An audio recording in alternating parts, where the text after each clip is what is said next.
You're listening to Porn Free Masculinity, where you connect to your recovery and your destiny. Well, hey guys, we're glad to be back for another conversation on The Mirror with Chris. And Rob. Hey, and we're back to deal with for me, a personally challenging topic. I spent much of my childhood figuring things out for myself. And so that place of isolation and emotional disengagement and loneliness was really where I grew up and spent much of my formative years, 9 to 18, was really spent figuring things out on my own. And so when I heard the phrase, "no one is coming for you," Rob, it was an unbearable statement to receive. Like, I just could not even entertain it. So I didn't. I put it away. And I said, there's got to be somebody coming for me. Who is it? Yeah. And so I'll tell you more about that in a little bit. But when you hear that phrase, what do you hear? What comes up with you? Yeah, I came across it in a book club that I'm in. And today it makes so much sense to me where I'm at in recovery, and how I interpreted it at the time was, this is my work to do. I can't mortgage off the work that needs to be done to a friend. I can't hire side labor to do the heavy lifting. I can't put this on a partner or a spouse or a former spouse to simply carry it for me. And I can speak personally. I tried all three of those things when I was healing in relationship. And so, I've since realized that this is my work to do. And it really resonated with me that no one's coming for me and I have to do this work. Now, on a deeper level, though, what also resonated with me is, much like you in childhood, I was constantly looking to be rescued by someone. I was constantly looking to a mom, to a dad, to an uncle, to a friend's dad. I was constantly searching and reaching for that role model, for that parent figure to come in, to see me, to love me, to accept me. Which is normal, by the way, normal. That's a normal need, a normal desire, a normal thing for a kid. And yet at the same time, I really feel like that was part of my heart, or wired into my heart, all the way through the point in which I started doing recovery work. I really do. I think it's something that I constantly was looking around to say, who's coming for the small, young, exiled version of me that still sat inside my body, so active, so prominent, so visible, that young version of me was still active all the way into my mid-40s. And just to fast forward to the end, I'd love to hear your version of this. But part of the recovery journey for me is, how can the adult version of Rob be there for the young version of Rob? This idea that there is somebody that can go back and be there for these exiled parts. There is somebody that can go help the young version of me be seen and soothed and cared for. And I can find that right inside of me. I don't have to keep searching and looking outside of me in order to do that. Yeah, and that's probably a topic for another day, which we will get to, is what does it mean to come for your younger self and to learn to love that little boy inside of you. But for me, Rob, I don't think I was that self-aware. I think I like you said, I was looking for the rescuer. And my versions of rescuers were always other men, other older men. I was looking for a father figure. Felt very withdrawn emotionally from my dad, and he was not present for me when I was young. And so every time there would be a man, I could think of a band teacher in middle school that I gravitated towards and was almost like a parasite. I copied his writing style. Like I wanted to be like him. He made triangle A's, all cap letter. I still write in all caps because of Mr. Barnes in middle school. That's where I learned it. But he did triangle A's instead of the regular A's. So I just glommed onto that because I was trying to soak in. I don't know if it was more the masculine energy or it was more just the presence of someone who I thought could see me, right?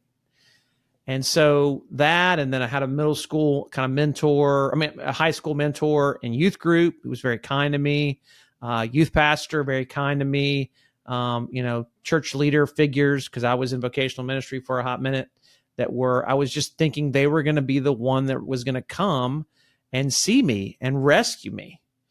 And none of them ever did. And to a man, there was disappointment. Because I thought that, I could get this fixed. I could have this addressed.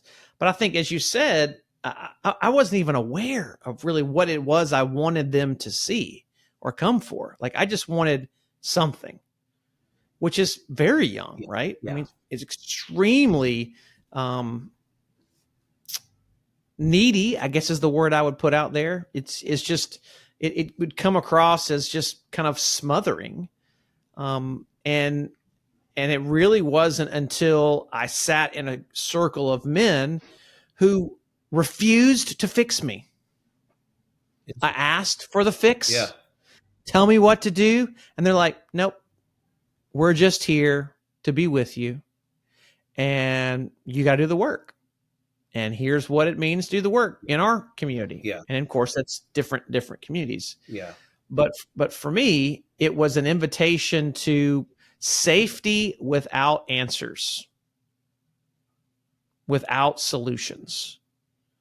That's the word I'm going to go with. Safety without solutions. But real quick, that's what you experienced. What did that mean to you, though? Like unpack that. What's the next layer below that? Safety without answers. How did that relate to, you starting to rescue yourself, or not at least not asking for or requiring it from other men? I don't know what it meant in the moment. Looking back, I can tell you what it meant was that coming to be rescued wasn't the solution after all. I think I got married trying to be rescued. I think I chased sex to try to be rescued. Yeah, I mean, welcome to 21st century humanity, right? And maybe even before that. But we're trying to find our identity in that other thing, the other.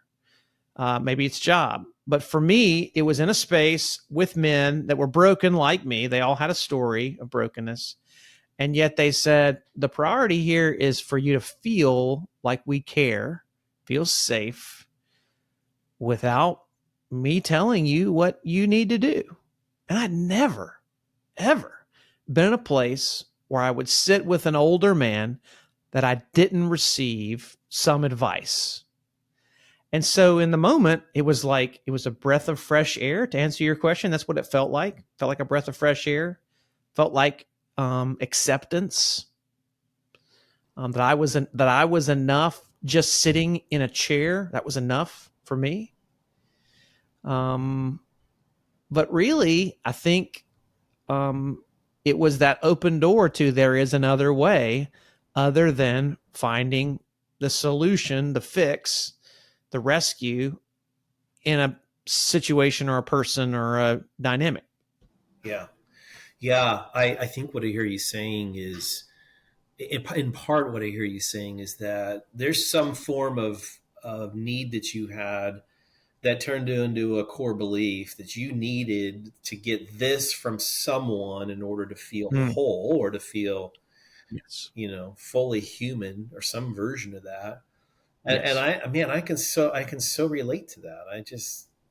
Yeah. And I think about my story, which I hear often is a very common version of truth for many men that are going through this process in relationship with another, again, partner, spouse, former spouse. But, at the beginning, that part of me that needed rescued, that I relied upon others to rescue, in the early stages of recovery, guess where I looked to for validation, for affirmation, um, even more so than I had my whole marriage, and that was my former spouse.